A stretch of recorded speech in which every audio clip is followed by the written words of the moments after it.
अस्सलाम वालेकुम। कुछ शहर अपनी तहज़ीब के लिए मशहूर होते हैं, कुछ अपनी तारीख के लिए। लाहौर इन दोनों चीज़ों के लिए मशहूर था, लेकिन एक चीज़ और थी जिसका जिक्र बहुत कम होता है, और वो थे यहाँ के गैंग वॉर्स। इन गैंग्स में आता है ट्रक वाला गैंग, गोगी भट्ट, टीफी भट्ट और टीपू ट्रक वाला। ये नाम सिर्फ चंद लोगों के नहीं, ये एक खौफ था।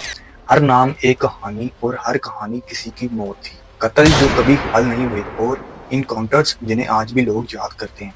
कुछ अपने ही गोलियों से मारे गए, कुछ पुलिस की गोलियों से, और कुछ आज भी जिंदा है। ये है लाहौर की गलियों की कहानी, जहां हर मोड़ पे तुम्हें खून के निशान मिलेंगे। ये कहानी शुरू होती है 1990 से। तब लाहौर में जुर्म तो होता था, लेकिन कोई मंजर निज़ाम नहीं था। फिर एक गैंग आया जिसने सब कुछ बदल दिया। नाम था ट्रक वाला गैंग। इसका बानी था बिल्ला ट्रक वाला, जिसका असल नाम अमीरुल दीन था। ट्रक वाला नाम सुनकर लगता है जैसे कोई छोटी मोटी ट्रांसपोर्ट कंपनी होगी, लेकिन हकीकत इसके बिल्कुल उलट थी। अक्सर जीटी रोड, राबी रोड और लाहौर के अक्सर रास्तों पर इनकी हुकूमत थी। हर ट्रक जो लाहौर से गुजरता था, इन्हें भत्ता देना लाजमी था। इनकार किया तो वो ट्रक कभी अपनी मंजिल तक नहीं पहुंचता था। शुरू में वो सिर्फ ट्रक मालकान से जबरदस्ती पैसे वसूल करते थे, लेकिन फिर इनका दायरा भी बढ़ता गया। अब बात किडनैपिंग फॉर मनी तक पहुंच गई, और बिजनेस मेन्यू को टारगेट करने तक पहुंच गई, और पुलिस वो भी इनके साथ थी। इनमें मकामी थाने, सब इंस्पेक्टर और सबकी जेबें भरी जाती थी। एफआईआर और ना इन्वेस्टिगेशन होती थी। ये लोग खुलेआम बेखौफ होकर ऑपरेट करते थे।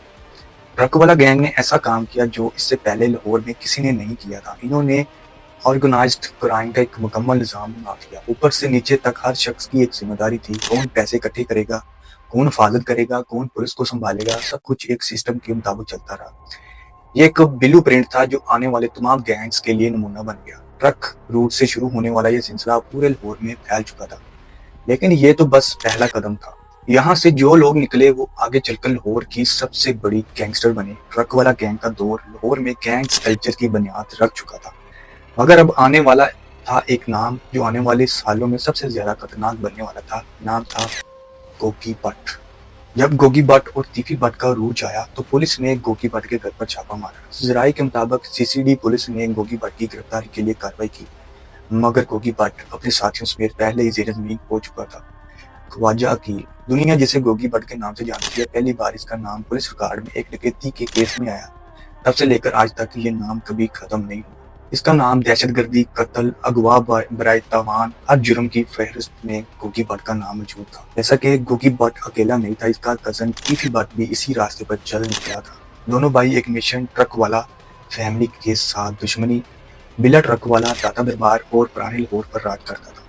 गोगी और तीफी को ये बात बर्दाश्त ना हुई, इसलिए इन्होंने अपना एक नेटवर्क बनाना शुरू कर दिया। हर चोरी, हर वारदात अब इनके जरिए होने लगी, और ये जमीनें देखते, कब्जा कर लेते, बिजनेसमैन को टारगेट बनाते, पैसा वसूल करते। इन्हें सियासी पुष्टपनाही हासिल थी, पुलिस का हाथ इनके सर पर था। गोगी भट्ट के केस फाइल में कत्ल, जमीनों पर कब्जे, बत्तागोरी और मुजरिमों को पनाह देने के बेशुमार इल्जाम दर्ज थे।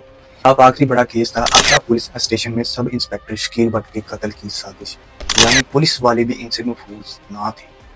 1998 सुबह का वक्त था। बिल्ला ट्रक वाला अपनी घर में मौजूद था। दो लोग, हनीफ और शफीक, जो कभी इनके साथ इनके आदमी थे, जेल से छोड़कर सीधा इसके घर पहुंचे। गोलियां चली और का सबसे बड़ा डॉन बिल्ला ट्रक वाला खत्म हो चुका था। लेकिन सवाल ये था, हनीफ और शफीक ने ऐसा क्यों किया? दोनों भाई मजदूर बाप के बेटे थे, मगर जिस्म मजबूत था, ताकतवर थे, इसलिए बिल्ला ने इन्हें अपने बेटे टीपू के बॉडीगार्ड बना लिया। ये दोनों ट्रक वाला गैंग के हर राज से वाकिफ थे। फिर किसी केस में जेल गए, मगर इन्हें छुड़ाने कोई ना आया। इस बेवफाई ने इनके दिलों में नफरत भर दी। जब वो जेल से निकले तो सीधा पहुंचे तीफी भट्ट के पास, जो बिल्ला का सबसे बड़ा मुखालिफ था। तीफी ने मौका देखा और दोनों भाइयों को अपने साथ मिला लिया। फिर इन्हीं के हाथों बिल्ला ट्रक वाला मारा गया। ये सिर्फ एक कत्ल नहीं था, ये जंग का ऐलान था। एक ऐसी जंग जो अगले 35 साल लाहौर को खून में नहला दे। ट्रक वाला गैंग और भट्ट गैंग अब दुश्मनी खत्म होने वाली नहीं थी इनकी। तीफी भट्ट एक ऐसा नाम था जो आने वाले वक्त में लाहौर की सबसे खतरनाक शख्सियत बनने वाला था। असली नाम ख्वाजा तारक गुलशन था, और इसका मशहूर नाम तीफी भट्ट था। ये गोगी भट्ट का कजन था, और इसका साथी भी और इसका पार्टनर भी इन क्राइम था। जब 1998 में बिल्ला ट्रक वाला मारा गया तो इन्हीं कातलों को टीपी ने पनाह दी थी और वहीं से इसकी असल ताकत का आगाज हुआ। बिल्ला के बाद इसके बेटे टीपू ट्रक वाले ने गैंग का कंट्रोल संभाला, कारोबार बढ़ाया, ट्रक नेटवर्क फैलाया। लेकिन इसके दिल में एक ही चीज सवार थी, पतला। ये दुश्मनी नस्ल दर नस्ल चलती रही और फिर आया साल 2010 जब टीपू ट्रक वाले को एयरपोर्ट पर पार्किंग लॉट में कत्ल कर दिया गया। के बाद इसका बेटा भी खत्म हो गया। अब इस खानदान में एक ही वारिस था जिसका नाम, जो कि टीपू का बेटा था, और इसका नाम था अमीर बिलाज। बिलाज लाहौर का मशहूर बिजनेसमैन था और सियासी खानदान का भी फर्द था और ट्रक वाला खानदान का आखिरी वारिस। लेकिन गोगी बाट और टीपी बाट इसे भी जिंदा नहीं देखना चाहते थे। 18 फरवरी 2024 को जून के इलाके मुल्तान रोड पर अमीर बिलाज एक शादी की तकरीब में गए हुए थे। सब कुछ मामूल के मुताबिक था। तभी एक शख्स हाथ में हथियार लिए हाल में दाखिल हुआ। अचानक गोलियां चलने लगी, चीखों पुकार, भाग दौड़, दमों में सब कुछ खत्म हो गया। ट्रक वाला खानदान का आखिरी वारिस अमीर बिलाज, उसको भी कत्ल कर दिया गया।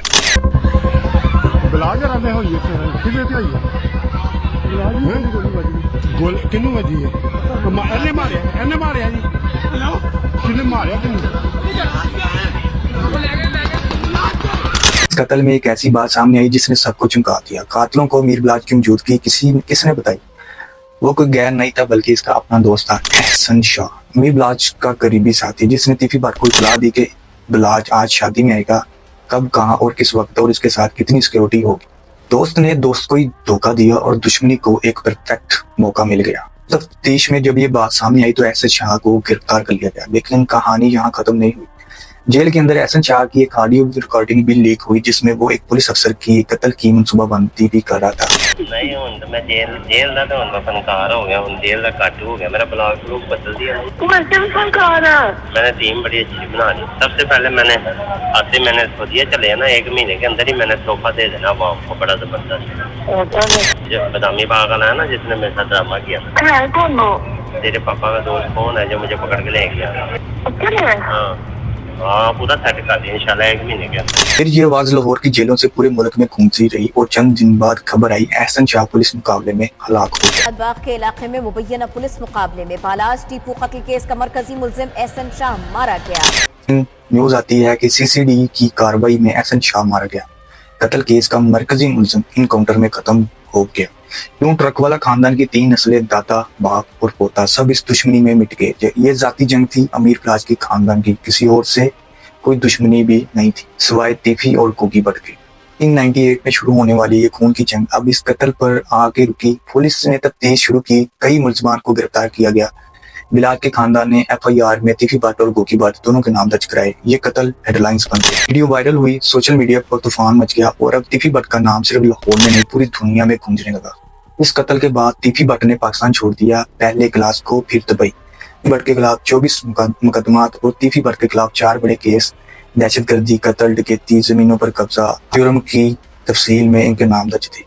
लाहौर की गलियों में खून बहता रहा लेकिन किसी ने इनको नहीं रोका। बड़े लोग इन्हें तहफ़्फ़ुज़ देते थे, पुलिस चुप रही थी और निजाम बस तमाशा ही बना रहा। यूं लगता था जैसे ये दहशत का दौर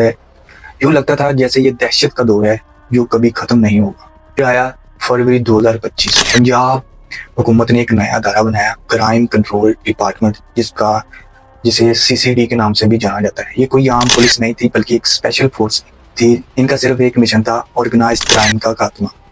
लैंड माफिया, गैंगस्टर्स, गवाकार, मत्तागोर, सबको खत्म करना। और इन्होंने काम भी बिल्कुल इस अंदाज में शुरू किया।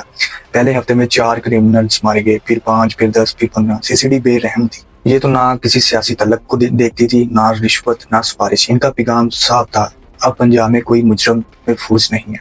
लेकिन जैसे जैसे CCD छोटे क्रिमिनल्स को मटाती जा रही थी, लोगों के दिलों में एक सवाल जन्म लेने लगा, छोटे मुजरमों को तो तुम मार रहे हो, मगर बड़े डॉन कहाँ है? लाहौर के असल कातलों का क्या कभी गोगी बाट या टीपी बाट का इनकाउंटर भी करोगे?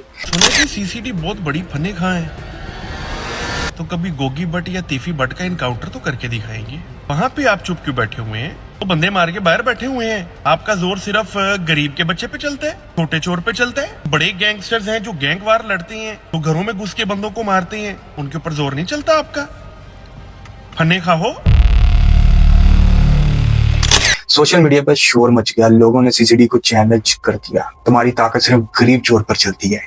बड़े गैंगस्टर पर क्यों नहीं, जो दिन दहाड़े कत्ल करते हैं, इन पर तुम क्यों खामोश हो?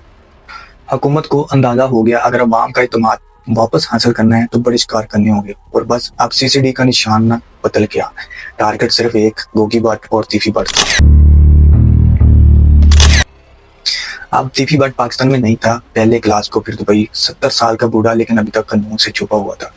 पंजाब पुलिस ने इंटरपोल से राब्ता किया और रेड नोटिस जारी कर दिया। अब तीफी भट्ट ग्लोबली वांटेड बन चुका था। दुबई पुलिस और इंटरपोल की मदद से तीफी भट्ट को दुबई में ट्रेस किया गया।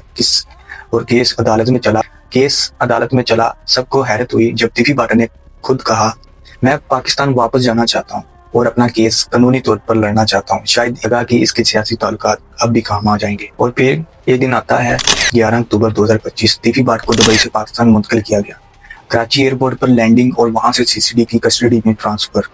प्लान था इसे लाहौर ले जाना, फिर वहां तफ्तीश और रास्ता रहीम यार खान। लेकिन जैसे ही काफिला रहीम यार खान के करीब पहुंचा, अचानक फायरिंग शुरू हुई। तीफी भट्ट के अपने ही बंदों ने हमला कर दिया। सीसीडी ने भी जवाबी फायरिंग की और इसी झड़प में तीफी भट्ट मारा गया। यहाँ पर अहम खबर आपको दें लाहौर से, जहाँ पर अमीर बालाश कत्ल केस का मरकजी मुलजिम तीफी भट्ट मुबैना पुलिस मुकाबले में हलाक हो गया। तीफी भट्ट मुबैना मुकाबले के दौरान अपने ही साथियों की फायरिंग से हलाक हुआ है। मगर सवाल आज भी बाकी है, क्या वाकई वो अपने ही लोगों की गोली से मरा, या ये सिर्फ एक प्लांटेड एनकाउंटर था?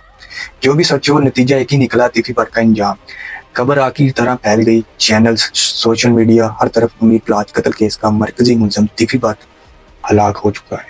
इसने भी कहा, मुबीना मुकाबले के दौरान तीफी अपने ही साथियों की गोलियों से मारा गया। अब सिर्फ एक शख्स बचा था, गोगी भट्ट। गोगी भट्ट के घर पर छापा। सराय के मुताबिक सीसीडी पुलिस ने गोगी भट्ट की गिरफ्तारी के लिए छापा मारा। गोगी भट्ट साथियों समेत पहले से ही फरार और चंद दिनों से पुलिस ने इसके घर पर छापे मारे, मगर वो पहले ही फरार हो चुका था। शायद इसे अंदाजा हो गया था कि अब अगला नंबर इसका है। वही गोगी भट्ट जो बरसों तक नाकाबिले गिरफ्त समझा जाता था, अब छुपकर जिंदगी गुजार रहा था। 35 साल की जंग, 3 नस्लों का खून, बेशुमार लाशें, और आखिर में सवाल ये है, जीता कौन? बिल्ला ट्रक वाला मारा गया, टीपू ट्रक वाला मारा गया, तीफी भट्ट इनकाउंटर में मारा गया, गोगी भट्ट भागता फिरा है। किसी ने नहीं जीता, सब हार गए। दुश्मनी में फायदा किसी का नहीं होता। एक कत्ल दूसरे कत्ल को जन्म देता है, एक बदला दूसरे बदले की बुनियाद रखता है। नस्लें तबाह होती हैं, माँ अपने बेटों को खो देती है, बच्चे अपने बाप से महरूम हो जाते हैं, खानदान के खानदान उजड़ जाते हैं। ये कहानी सिर्फ लाहौर की नहीं, ये हर उस शख्स की कहानी है जो समझता है कि ताकत ही सब कुछ है, मगर हकीकत ये है, ताकत सिर्फ बर्बादी लाती है।